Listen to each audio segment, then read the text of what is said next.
త్వరలో మంత్రివర్గ విస్తరణ ఉండబోతున్నదని వార్తలు వస్తున్నాయి. దీనికి సంబంధించి మీడియాలో విస్తృతంగా కథనాలు కూడా వస్తున్నాయి.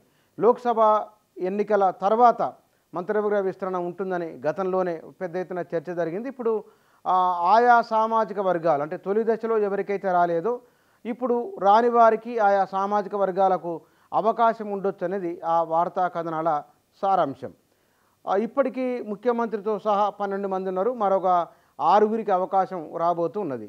ఇందులో ఉమ్మడి జిల్లాల వారీగా తీసుకున్నప్పుడు ఉమ్మడి ఆదిలాబాదు, ఉమ్మడి నిజామాబాదు ఈ జిల్లాలకు ప్రాతినిధ్యం ఉండాల్సిందేనని ఉంటున్నది అని కూడా గాంధీ భవన్ వర్గాల నుంచి సమాచారం వస్తున్నది. దీంతో పాటుగా ఎస్సీలలో మాదిగ సామాజిక వర్గం, లంబాడ సామాజిక వర్గం, ముదిరాజు సామాజిక వర్గాలకు ఈసారి తప్పకుండా మంత్రివర్గ విస్తరణలో అవకాశం ఉంటుందని చెప్తున్నారు. ఇక రెడ్డి సామాజిక వర్గం నుంచి ఒకరికి అవకాశం ఉంటుందని, ఎందుకంటే గతంలోనే ముఖ్యమంత్రి ఎన్నికల ప్రచారంలో ఉమ్మడి మహబూబ్నగర్ జిల్లాకు వెళ్ళినప్పుడు ముదిరాజు సామాజిక వర్గానికి సంబంధించిన వారికి మంత్రివర్గంలో చోటు ఉంటుందని అన్నారు. దీనికి తోడు హైదరాబాదు జిహెచ్ఎంసీ పరిధిలో కాంగ్రెస్ పార్టీ బలంగా నిలబడాలని భావిస్తున్నది.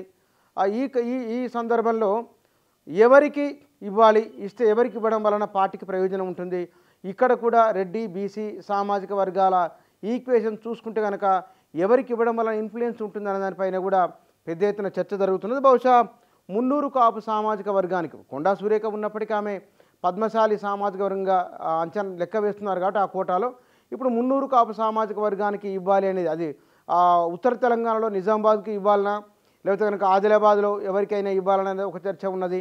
హైదరాబాద్ నగరానికి సంబంధించి కొత్త వారికి అవకాశం ఇస్తే ఎట్లా ఉంటుంది అనే చర్చ జరుగుతున్నది. తెలుగు అంటే కాంగ్రెస్ పార్టీలో సీనియర్గా ఉన్న వాళ్ళు ఎవరున్నారు, మొదటి నుంచి కాంగ్రెస్ పార్టీ అంటే అటు ఇటు జంపు కాకుండా ఉన్నవారు ఎవరున్నారో వారికి అవకాశం ఇవ్వాలి అనే ఒక చర్చ కూడా పెద్ద ఎత్తున జరుగుతున్నది. వీటి అన్నింటికంటే కూడా స్థానిక సంస్థల ఎన్నికలు రాబోతున్నాయి. ఈ లోకల్ బాడీ ఎన్నికలను దృష్టిలో ఉంచుకొని అంటే కార్పొరేషన్లు, మున్సిపాలిటీ ఎన్నికలలో ఇక్కడ బలమైన వారికి ఇవ్వడం వలన స్థానిక సంస్థల్లో కూడా బలం పుంజుకోవాలంటే కనుక ఆ ఇన్ఫ్లుయెన్స్ చేయగలిగే సామాజిక వర్గాలు, నాయకులు ఎవరు ఉన్నారనే దానిపైన కూడా చర్చ జరుగుతున్నది. ఇప్పుడున్న మంత్రివర్గంలో ఒకరి ఇద్దరి పనితీరు ఎట్లా ఉంది అనే దానిపైన కూడా చర్చ జరుగుతున్నట్లు మీడియా కథనాలు చెప్తున్నాయి. ఎందుకంటే ప్రభుత్వం ఏర్పడే 5 నెలలు, ఈ 5-6 నెలల కాలంలో 2 నెలలు ఎన్నికల కోడ్తోనే వెళ్ళిపోయింది. సరిగ్గా పరిపాలన జరిగింది 2 నెలలే. ఈ 2 నెలల కాలంలో కూడా ఒకరి పనితీరు బాగుందో బాగోలేదని అసెస్ చేయడానికి వీలు లేదు. కాబట్టి ఈ వీలు లేని సందర్భంలో మంత్రివర్గంలో మార్పులు చేర్పులని చెప్తున్నారు కానీ మార్పులు అయితే ఉండకపోవచ్చు, 6గురిని అదనంగా చేర్చడమే ఉంటుంది. కాబట్టి మార్పులు అనే ఒక చర్చ ఉన్నప్పటికీ కూడా అంటే అది కాంగ్రెస్ పార్టీలో ఉండే సహజమైన లక్షణం. తమలో తామే అధిష్టానం ఫిర్యాదులు చేసుకోవడం అనేది కాంగ్రెస్ పార్టీలో మొదటి నుంచి ఉన్నది, ఇప్పుడు కూడా అది కొనసాగుతూ ఉన్నది. ఈ జిల్లాకు సంబంధించిన వారు లేదా కనుక లోక్సభ ఎన్నికల్లో ఇక్కడ సరిగా పనిచేయలేదనో లేదా ఇక్కడ మెజార్టీలు తగ్గినాయనో ఇట్లా పరస్పర ఫిర్యాదులు అధిష్టానానికి వెళుతూ ఉన్నాయి. ఆ వెళుతున్న క్రమంలో ఇన్ఛార్జీలుగా ఉన్న మంత్రులు వారిపైన కూడా పరస్పరం ఫిర్యాదులు ఢిల్లీకి వెళ్ళినట్టుగా తెలుస్తున్నది. ముఖ్యమంత్రి రేవంత్ రెడ్డి కూడా ఢిల్లీకి అక్కడ కాంగ్రెస్ వర్కింగ్ కమిటీ సమావేశం ఉన్నది. బహుశా ఈ సమావేశంలో ఈ లోక్సభ ఎన్నికల్లో మంత్రులు ఇన్ఛార్జీలుగా ఉన్న నియోజకవర్గాల్లో ఎక్కడెక్కడ ఎట్లా ఓట్లు ఉన్నాయి, ఏ నియోజకవర్గంలో ఎక్కువ వచ్చినాయి, ఎక్కడ తక్కువ వచ్చినాయి, వాటి గల కారణాలు ఏమిటనే ఒక రివ్యూ ఉన్నది. కొత్త ఎంపీలకు విందు కూడా ఏర్పాటు చేయనున్నారు. ఢిల్లీలో మల్లికార్జున ఖర్గే కూడా హాజరవుతున్నారు. వారు కొత్త ఎంపీలకు ఇవ్వబోతున్నారు. కాబట్టి ఇక్కడ రాష్ట్రంలో కాంగ్రెస్ పార్టీకి సంబంధించిన పరిస్థితి చెప్పడం, రెండోది మంత్రివర్గ విస్తరణకు, పంచాయతీ ఎన్నికలు ఉన్నాయి, తర్వాత స్థానిక సంస్థలు, మున్సిపాలిటీలు, కార్పొరేషన్ల ఎన్నికలు. ఈ ఎన్నికల్లో మనం గట్ ఫైట్ ఇవ్వాలంటే కనుక అక్కడ నిలబడాలనుకుంటే కనుక తప్పకుండా మంత్రివర్గ విస్తరణ ఉండాలి. అందులో ఆయా సామాజిక వర్గాలకు ఉత్తర, దక్షిణ తెలంగాణ, హైదరాబాదు ఈ జిల్లాల్లో ఎవరికి ప్రాధాన్యతను ఇవ్వాలనే దానిపైన చర్చ జరుగుతూ ఉన్నది. మొన్నటి లోక్సభ ఎన్నికల్లో కొన్ని సామాజిక వర్గాల గురించి అంతగా పట్టింపు లేదు. ఈ పట్టింపు లేదు అనే దాని విషయంలో మరి వారికి ఈసారి తొలి ప్రాధాన్యతను ఇవ్వాలనే భావన కాంగ్రెస్ పార్టీలో ఉన్నది. ఇప్పటికే లంబాడ సామాజిక వర్గం నుంచి వారు అడుగుతున్నారు తమకు ప్రాతినిధ్యం కావాలని. మాదిగ సామాజిక వర్గం నుంచి డిమాండ్లు వస్తున్నాయి. మున్నూరు కాపు సామాజిక వర్గం, ముదిరాజ్ సామాజిక వర్గం నుంచి డిమాండ్లు వస్తున్నాయి. అయితే ఇక్కడ తెలంగాణ ఉద్యమకారులు తెలంగాణ ఉద్యమంలో క్రియాశీలకంగా ఉన్నవారు, తెలంగాణ సమాజం వీరికి పదవినో లేదా అవకాశమో వస్తే బాగుండే కదనే భావిస్తున్నవారు వారి విషయంలో కోదండరాం పేరు మొదటి స్థానంలో ఉన్నది. వారికి ఎమ్మెల్సీ ఇచ్చి ఎమ్మెల్సీ ద్వారా మంత్రివర్గంలోకి తీసుకోవాలనే ఆలోచన కూడా ఈ ప్రభుత్వంలో ఉన్నట్టు తెలుస్తున్నది.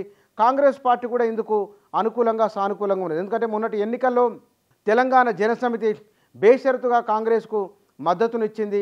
కాంగ్రెస్ గెలుపులో భాగస్వామిగా ఉన్నది కాబట్టి వారికి ఎమ్మెల్సీ స్థానం ఇచ్చి కోదండరాంకు మంత్రివర్గంలోకి తీసుకునే అవకాశం కూడా లేకపోలేదు.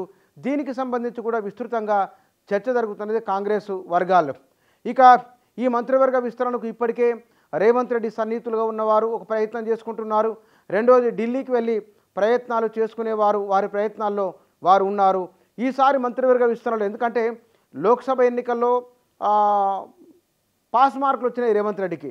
మరి 12, 13 అట్లని కాకుండా 8 స్థానాలు బీజేపీకి, 8 కాంగ్రెస్కి వచ్చినాయి.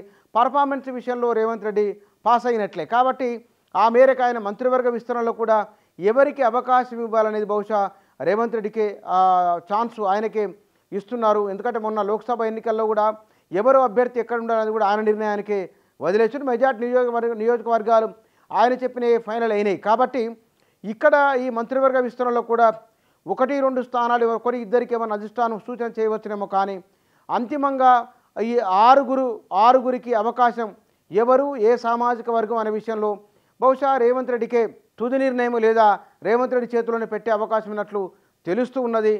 ఈ స్థానిక సంస్థల ఎన్నికలు, సామాజిక సమతూకము, జిల్లాలు ప్రాతినిధ్యం లేని జిల్లాలకు ప్రాతినిధ్యం ఇవ్వడం, ఈ 3-4 అంశాల ఆధారంగా ఈసారి మంత్రివర్గ విస్తరణ ఉండే అవకాశం ఉన్నది.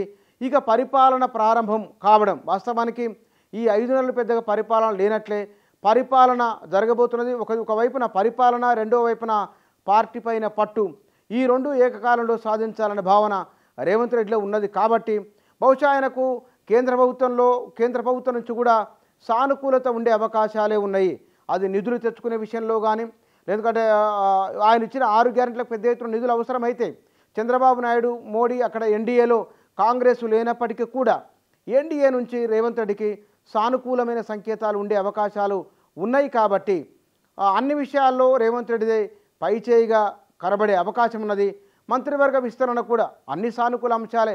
ఒక్కోసారి కాలం కలిసి వస్తే కనుక అన్నీ కలిసి వస్తాయి. కాబట్టి వాళ్ళ రేవంత్ రెడ్డి కూడా అన్ని అంశాలు కలిసి వచ్చినట్టుగానే కనబడుతున్నాయి. మంత్రివర్గ విస్తరణ తర్వాత రేవంత్ రెడ్డి పరిపాలనలో తనదైన ముద్ర ఉండే అవకాశం ఉన్నది. ఆ ముద్రకు ఈ మంత్రివర్గ మంత్రివర్గ సభ్యులు ఎవరైతే ఉండాలో వారి ఎంపిక అత్యంత కీలకం కాబోతున్నది. ఈ దిశగానే అంటే తన మంత్రివర్గంలో ఎవరు ఉండాలనే దానిపైన తన వద్ద శాఖలు ఇంకా మిగిలి ఉన్నాయి. ఆ మిగిలిన శాఖలు ఇతరులకు ఇవ్వాలి, ఎవరు సమర్థులు అనే దాని విషయంలో కూడా ఇప్పటికే ఆయన ఒక అంచనాకు వచ్చి ఉన్నారు. ఢిల్లీకి వెళ్ళి వచ్చిన తర్వాత ఈ విషయంలో ఒక స్పష్టత రావచ్చు. ఆగస్టు తర్వాత మంత్రివర్గ విస్తరణ ఉండే అవకాశం ఉన్నట్లు ప్రస్తుతం ఉన్న సమాచారం.